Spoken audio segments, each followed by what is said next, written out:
एक व्यक्ति बहुत दुखी और परेशान था। वह एक पहाड़ की चोटी पर एक चट्टान पर बैठा रो रहा था। तभी वहां से एक बौद्ध भिक्षु गुजरे। उन्होंने उस व्यक्ति को रोते देखा और उसके पास आकर बात करने लगे। उस व्यक्ति ने कहा, अगर आप सोच रहे हैं कि मैं यहां से कूदकर अपनी जान देने की योजना बना रहा हूं तो आप बिल्कुल सही हैं, लेकिन इससे आपको क्या फर्क पड़ता है? ये मेरी जिंदगी है और मैं इसके साथ जो चाहूं वो कर सकता हूं।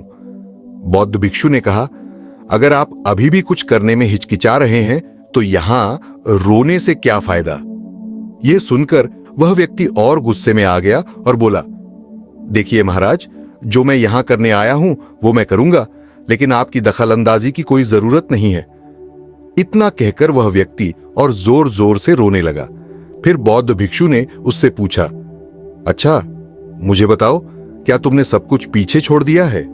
क्या तुमने कुछ भी अपने साथ नहीं लाया? इस सवाल के जवाब में उस व्यक्ति ने कहा, मैंने सब कुछ छोड़ दिया है, मेरे पास कुछ नहीं है।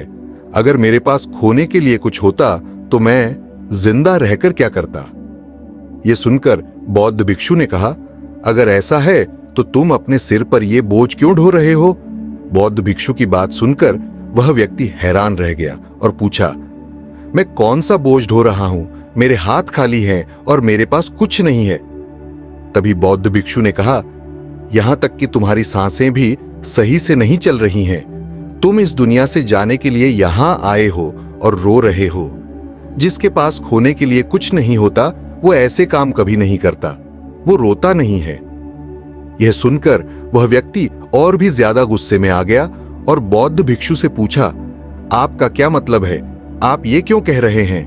तब बौद्ध भिक्षु ने उससे कहा, क्या तुमने कभी अपने भीतर झांकने की कोशिश की है? तुमने कितना बोझ उठाया है? तुम अपने कंधों पर कितना भार उठा रहे हो? इन बोझों को यहां उतार दो और थोड़े हल्के हो जाओ। तुम कब तक इन बोझों के नीचे फंसे रहोगे? बौद्ध भिक्षु की बात सुनते ही वह व्यक्ति तुरंत उनके चरणों में गिर गया और हाथ जोड़कर कहा, गुरुदेव, अब तक कोई मुझे समझ नहीं पाया। यहां से कई लोग आए और गए, लेकिन किसी ने मुझसे ये बातें नहीं कही। आपने मेरे मन को पढ़ लिया। यहां तक कि मेरे परिवार वाले भी मुझे नहीं समझ पाए, लेकिन आपने मुझे पूरी तरह से समझ लिया। क्या आप मेरी समस्या का समाधान कर सकते हैं? बौद्ध भिक्षु ने कहा, समस्या कहां है? व्यक्ति ने कहा, मेरे घर में। गुरुदेव, आप मेरे साथ चलिए और देखिए। बौद्ध भिक्षु ने समझाते हुए कहा, समस्या तुम्हारे घर में नहीं है, बल्कि वह तुम्हारे अंदर है। तुमने कभी अपने अंदर झांकने की कोशिश की है? सारी समस्याएं तुम्हारे भीतर हैं। जब तक तुम उन्हें हल नहीं करोगे, तुम्हें हर जगह केवल समस्याएं ही दिखाई देंगी। और अगर समस्या तुम्हारे घर में है तो तुम इस पहाड़ की चोटी पर क्या कर रहे हो? यह सुनकर वह व्यक्ति कहता है, गुरु, आप सही कह रहे हैं। मैं आपकी बात समझ रहा हूं। दोष मेरे अंदर है। मैं किसी काम का नहीं हूं। जब भी मैं कुछ करने की कोशिश करता हूं तो मैं उसे बिगाड़ देता हूं। मैंने कभी कोई काम ठीक से नहीं किया। मेरा भाग्य ही खराब है। यह सुनकर बौद्ध भिक्षु मुस्कुराने लगे और उस व्यक्ति से कहा, लगता है तुम्हारा भाग्य वाकई खराब है। बताओ, तुम्हारे भाग्य में क्या गड़बड़ है? उस व्यक्ति ने बौद्ध भिक्षु से कहा, गुरु, मैं व्यापार करना चाहता था और व्यापार के लिए मुझे पैसे की जरूरत थी। मैंने अपने परिवार से कुछ पैसे लिए और उससे एक अच्छा व्यापार शुरू किया, लेकिन मेरा व्यापार ज्यादा दिन नहीं चला। शुरुआत में मेरा परिवार मेरा समर्थन करता था और सब कुछ ठीक चल रहा था, लेकिन धीरे धीरे मेरा व्यापार में नुकसान होने लगा और यह देखकर मेरा परिवार मुझसे नाराज हो गया और मुझसे दूरी बनाने लगा। मैं अच्छा व्यापार करना चाहता था, अच्छा पैसा कमाना चाहता था, ताकि मैं अपने परिवार का ख्याल रख सकूं और उन्हें सारी सुविधाएं और आराम दे सकूं। मैं सब कुछ उनके लिए कर रहा था, लेकिन वे लोग मुझे नहीं समझ सके और हर चीज के लिए मुझे ही दोषी ठहराने लगे। मुझे भी लगता है कि मैंने गलती की, क्योंकि मेरा एक दोस्त भी था और उसने भी मेरे साथ व्यापार शुरू किया, लेकिन देखिए, उसका व्यापार बहुत अच्छा चल रहा है। जब भी वह मेरे घर आता है, वह अपने सफल व्यापार के बारे में बात करता है। वह हमेशा कहता रहता है कि उसने कैसे अपने दम पर अपने व्यापार को स्थापित किया और कड़ी मेहनत से उसे ऊंचाइयों तक पहुंचाया। यह सब सुनकर मेरा परिवार भी मुझसे कहता है, देखो बेटा, वह तुम्हारा सच्चा दोस्त है। उसने अपने व्यापार को एक स्तर से दूसरे स्तर तक पहुंचाया और तुमने हमारे निवेशित पूंजी को गंवा दिया। तुमने हमें नुकसान पहुंचाया। मेरा परिवार हमेशा मुझसे कहता है कि मैं अक्षम हूं। इन तानों को सुनकर मैं बहुत परेशान हो गया। इसलिए मैंने कर्ज लेकर एक नया व्यापार शुरू किया, लेकिन वहां भी मुझे असफलता का सामना करना पड़ा और मेरा व्यापार पूरी तरह से विफल हो गया। अब स्थिति यहां तक आ गई है कि मेरा घर भी गिरवी रखा जा चुका है।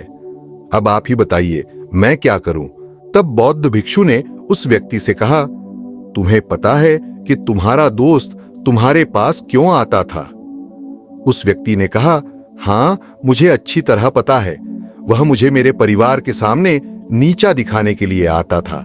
वह मुझे आलोचना करता था और यह दिखाने की कोशिश करता था कि वह मुझसे कहीं बेहतर है। उसका व्यापार मुझसे श्रेष्ठ है और वह चाहता था कि मैं उसकी सफलता देखकर दुखी हो जाऊं। मुझे उससे जलन होती थी। तब बौद्ध भिक्षु ने कहा, क्या तुम्हें वाकई दुख होता था जब उसका व्यापार सफल होता था? व्यक्ति ने कहा, हां, मुझे दुख होता था। जब उसका व्यापार सफल हुआ और मेरा विफल, तो मुझे तकलीफ हुई और मुझे जलन हुई। मुझे पछतावा हुआ और मैं दुखी हुआ। बौद्ध भिक्षु ने फिर कहा, इसका मतलब है कि तुम्हें खुशी तब होगी जब तुम्हारा दोस्त भी विफल हो जाएगा। अगर उसका व्यापार भी गिर जाता है तो तुम्हें प्रसन्नता होगी। बौद्ध भिक्षु फिर मुस्कुराए और कहा, इसका मतलब तुम्हारी खुशी तुम्हारे दोस्त पर निर्भर है। अगर वह चाहे तो वह तुम्हें खुश कर सकता है और अगर वह चाहे तो तुम्हें दुखी कर सकता है, क्योंकि तुम अपने दम पर खुश या दुखी नहीं हो सकते। तुम पहले ही अपने दोस्त के गुलाम बन चुके हो। अगर ऐसा है तो तुम्हारी समस्या का कोई समाधान नहीं है, क्योंकि तुम्हारी खुशी और दुख दूसरों के व्यवहार पर निर्भर करते हैं। तुम्हारे कर्मों से तुम्हारे लिए कुछ नहीं बदला। ना ही तुम अपने कर्मों से खुश हो सकते हो और ना ही दुखी। मैं तुम्हारी समस्या का समाधान नहीं कर सकता। यह सुनकर व्यक्ति बोला, गुरु, ऐसा मत कहिए। मुझे आपसे बहुत उम्मीद है, क्योंकि आप वही हैं जिन्होंने मेरे अंदर के दर्द को समझा और जाना है। आप इसे समझते हैं। मैं विनम्रता से आपसे अनुरोध करता हूं कि आप मेरी समस्या का समाधान दें। तब बौद्ध भिक्षु ने कहा, जब हम दूसरों पर निर्भर हो जाते हैं और उनसे उम्मीदें बांध लेते हैं, तो हम पूरी तरह से दूसरों पर निर्भर हो जाते हैं। अगर मैं तुम्हें कोई रास्ता नहीं दिखाऊं तो तुम हमेशा दुखी रहोगे। तुम एक बीमार व्यक्ति की तरह रोते रहोगे। लेकिन अगर मैं तुम्हें एक रास्ता दिखाऊं तो शायद तुम्हारी समस्या का समाधान मिल जाए। याद रखना, जो दोस्त तुम्हारे घर आता था वह तुम्हें बता रहा था कि उसने अपने व्यापार में कैसे वृद्धि की, उसने कैसे मेहनत की, जिससे तुम्हें दुख होता है। लेकिन वह तुम्हें यह बताने की कोशिश कर रहा था कि उसने अपने जीवन में कितनी संघर्ष की और उस स्थिति तक पहुंचने के लिए उसने क्या किया। वह अपने अनुभव तुम्हारे साथ साझा कर रहा था। अब तुम उस अनुभव का उपयोग कर सकते हो या उसे व्यर्थ जाने दो और अपने मन में ईर्ष्या उत्पन्न कर लो। समझदारी इसी में है कि तुम उसके अनुभव का उपयोग करो, अपनी बुद्धि का प्रयोग करो और उस अनुभव से सीखी गई बातें अपनाओ। तुम्हें खुश होना चाहिए कि तुम्हें वह अनुभव मिल रहा है जिसकी तुम्हें अपने जीवन से प्राप्त नहीं हुआ। इसलिए आगे बढ़ो, संघर्ष का सामना करो, उस अनुभव का उपयोग करो और हार मत मानो। क्योंकि समय के बारे में एक अच्छी बात यह है कि वह चाहे जैसा भी हो, वह हमेशा बदलता रहता है। इसलिए चाहे समय अच्छा हो या बुरा, यह निश्चित है कि वह बीत जाएगा। लेकिन सबसे महत्वपूर्ण बात यह है कि इन दो समयों को देखने के लिए तुम्हें जीवित रहना चाहिए। जब तुम्हारा अच्छा समय शुरू होगा तो तुम अपने संघर्षों से अपने व्यापार को उन ऊंचाइयों तक ले जाओगे। तब तुम्हारे दोस्त अपनी सफलताओं की कहानी नहीं सुनाएंगे, बल्कि अपनी असफलताओं की कहानी सुनाएंगे, ताकि तुम गलत निर्णय ना लो। तब तुम्हें अपनी बुद्धि का उपयोग करना होगा, क्योंकि उस समय वे तुम्हें खुश करने के लिए नहीं, बल्कि तुम्हें दुखी करने के लिए आएंगे। जैसे कि तुम्हें उनकी असफलताओं में खुशी मिलती है, वैसे ही वे तुम्हें दुखी देखकर आनंदित होंगे। ये सुनकर व्यक्ति ने कहा, गुरुदेव, आप बिल्कुल सही कह रहे हैं। मैं अपनी खुद की जिंदगी नहीं चला रहा था, बल्कि मेरे रिश्तेदार और दोस्त चला रहे थे, जो मेरी जिंदगी को खुशी और दुख से भर रहे थे। लेकिन मेरे पास एक सवाल है। जब मैंने अपना व्यापार शुरू किया तो मेरा इरादा अपने परिवार को खुश रखना था। मैं उन्हें वे सुख और सुविधाएं देना चाहता था। तो क्या अपने परिवार के बारे में सोचना गलत है? मैं सब कुछ अपने परिवार के लिए कर रहा था, लेकिन व्यापार में नुकसान होने के बाद मेरा परिवार भी मुझे छोड़ गया। यह सुनकर बौद्ध भिक्षु मुस्कुराने लगे। वह व्यक्ति बोला, आप किस बात पर हंस रहे हैं? क्या मैंने कोई गलत सवाल पूछा है? तब बौद्ध भिक्षु ने कहा, हर व्यक्ति गलती करने पर सांत्वना की अपेक्षा करता है और तुम भी वही चाहते हो। हर कोई प्रशंसा चाहता है जब वह कुछ करता है। जब हमें प्रशंसा नहीं मिलती तो यह हमें गहरी चोट पहुंचाती है। यह हमारे दिलों को घाव देती है और तभी हम यह सोचने लगते हैं कि इस दुनिया में सभी स्वार्थी हैं।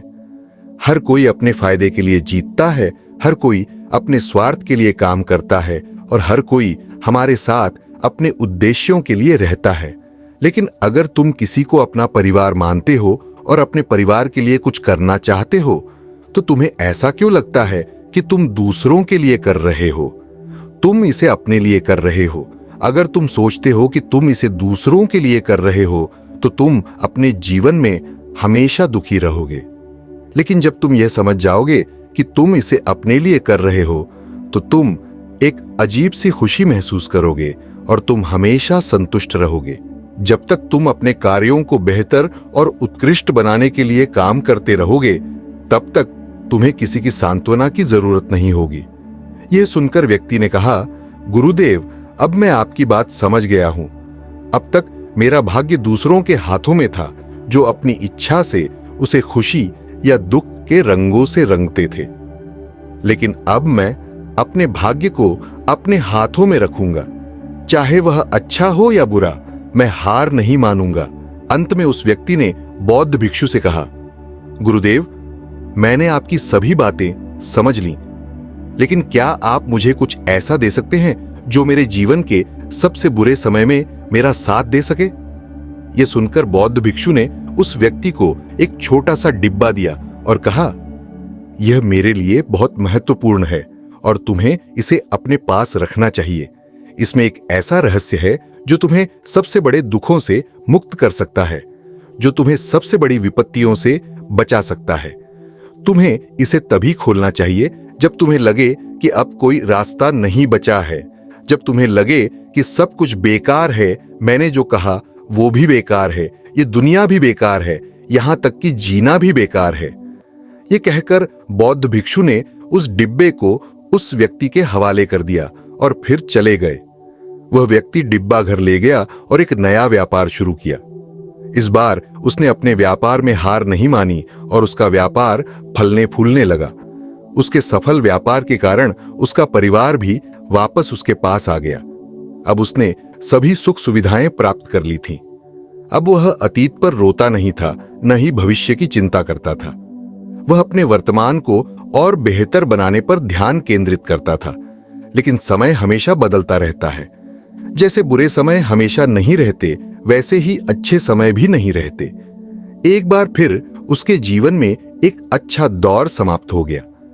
पड़ोसी राज्य ने उसके राज्य पर हमला किया और उसे पूरी तरह से बर्बाद कर दिया। उसका व्यापार भी पूरी तरह से नष्ट हो गया। उसने अपने परिवार के साथ कठिनाइयों का सामना करना शुरू कर दिया। वे एक स्थान से दूसरे स्थान पर भागने लगे, यहां तक कि उसके पास खाने पीने के लिए भी पैसे नहीं बचे।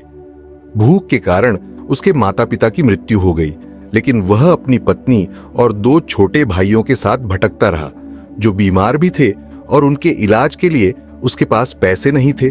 तब उसे महसूस होने लगा कि यह सब व्यर्थ था। इस जीवन को जीने का क्या मतलब है? यह सारी दुनिया बेकार है और वे बातें जो भिक्षु ने कही थीं, वे भी बेकार हैं। आज मेरे पास कुछ भी नहीं बचा है। आज मेरे पास जीने का कोई उद्देश्य नहीं है। भिक्षुओं की कही गई बातें भी आज बेकार लगती हैं। आखिरकार जीवन का अंत होना ही है, तो क्यों जिया जाए और जीवन में ऊंचाइयों को पाने के लिए क्यों संघर्ष किया जाए? सफलता पाने का क्या मतलब है? अब मेरा अस्तित्व भी बेकार लगने लगा। अगर उस समय मैंने हिम्मत जुटाई होती और इस जीवन और अपने शरीर को कुछ दिया होता तो शायद आज मुझे ये सब नहीं देखना पड़ता और पूरी तरह से निराश नहीं होता। वह भीतर से पूरी तरह से टूट चुका था। वह यह सब सोच रहा था, तभी उसकी नजर उस डिब्बे पर पड़ी जो भिक्षुओं ने उसे दिया था। उसने डिब्बा खोला जिसमें एक नोट रखा था।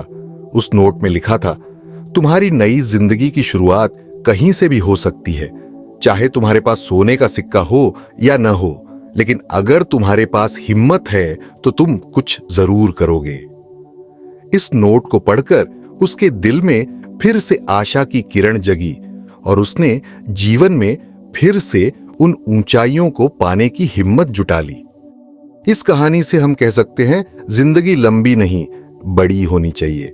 हिम्मत जुटाकर तब तक हार नहीं माननी चाहिए जब तक आप अपने कार्य में सफल ना हो।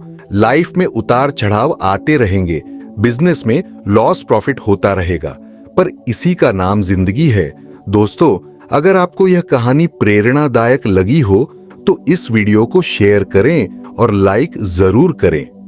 हमारे चैनल को सब्सक्राइब करें। आपका एक सब्सक्राइब हमारे लिए बहुत महत्वपूर्ण है।